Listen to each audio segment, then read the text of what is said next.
સુરતના પાંડેસરામાં યુવકની ધારદાર હત્યાના ઘા ઝીકી નિર્મમ હત્યા કરાતા ચકચાર.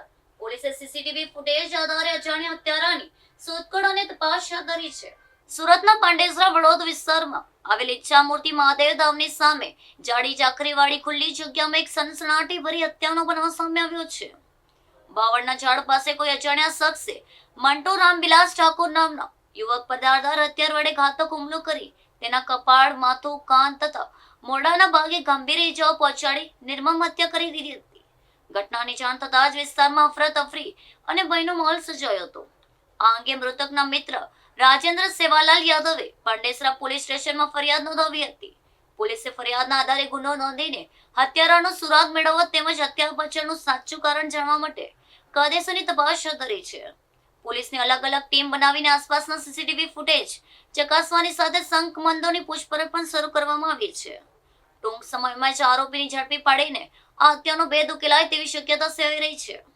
આજ સવારે પાંડેસરા વિસ્તારમાં વડોદ ગંગાબા ફાર્મથી પાંડેસરા સીઈપીટી તરફ જવાના રોડ પર ઈચ્છાપૂર્તિ મહાદેવ મંદિરની પાસેથી એક અજાણ્યા માણસની ડેડ બોડી મળી આવી હતી, જેના માથાના અને શરીર મોઢાના ભાગ ઉપર અલગ અલગ બોથડ પદાર્થથી મારેલાના ઈજાના નિશાન હતા. પ્રાથમિક દ્રષ્ટિએ જોતા અનડિટેક ખૂનનો ગુનો હોય ક્રાઇમ બ્રાન્ચની અલગ અલગ ટીમો આ ગુનાની પાછળ તપાસમાં લાગેલી હતી. ક્રાઇમ બ્રાન્ચના એન્ટી એક્સટોર્શન સેલની ટીમને એક ઇન્ફોર્મેશન મળી હતી કે મરણ જનારનું નામ મિન્ટુ ઠાકોર છે, મૂળ વેસ્ટ બેંગાલનો રહેવાસી છે, હાલમાં પાંડેસરામાં જ રહે છે અને એક કારખાનામાં હેન્ડ પ્રિન્ટનું કામ કરે છે. અને એ ઇનપુટના આધારે આ લોકો આગળ વધુ કામ કરતા કે આને એના બે મિત્રો સાથે માથાકૂટ થતા એને મારીને જતા રહ્યા છે. આ કામે ક્રાઇમ બ્રાન્ચની ટીમ દ્વારા બ્રિજેશ કહાર અને વિજય રામ ખિલાવંત શ્રીવાસ્તવ બંનેની ધરપકડ કરી છે. આ બંને સાથે બ્રિજેશ સાથે મરનારને 2-4 મહિનાથી મિત્રતા હતી અને મરનારની પત્ની ઘરે જતા રહ્યા એ બાબતના અવારનવાર બંને વચ્ચે બોલાચાલી અને ઝઘડો થતો હતો, મસ્તી કરતો હતો મરનાર બ્રિજેશ આરોપી, જેથી બંને વચ્ચે ઝઘડો થતો હતો.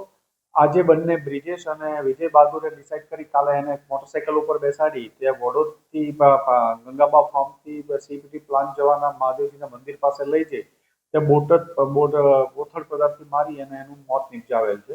બંનેની ધરપકડ કરી છે. આગળની પૂછપરછ ચાલુ છે અને વધુ તપાસ માટે પાંડેસરા પોલીસ સ્ટેશન સોંપવાની કાર્યવાહી મરણ જનારની પત્ની એને છોડીને જતી રહી છે. એ બાબતે જે બ્રિજેશ આરોપી છે વારંવાર એની મસ્તી કરતો હતો અને આ બાબતમાં અવારનવાર એમના ઝઘડા પણ થતા હતા અને છેલ્લા 2-3 દિવસથી વારંવાર એ બંનેને બોલાચાલી આ બાબતમાં થતી હતી અને ગઈકાલે પણ ઝઘડો થતા એને મારી દીધો છે એના મિત્ર સાથે મળી. બ્રિજેશ અને મંટુ સાથે જ એક સાથે હેન્ડપ્રિન્ટના એક જ નાવડી પાસે ત્યાં કંઈ કામ કરે છે, એક જ કારખાનામાં ખાતામાં.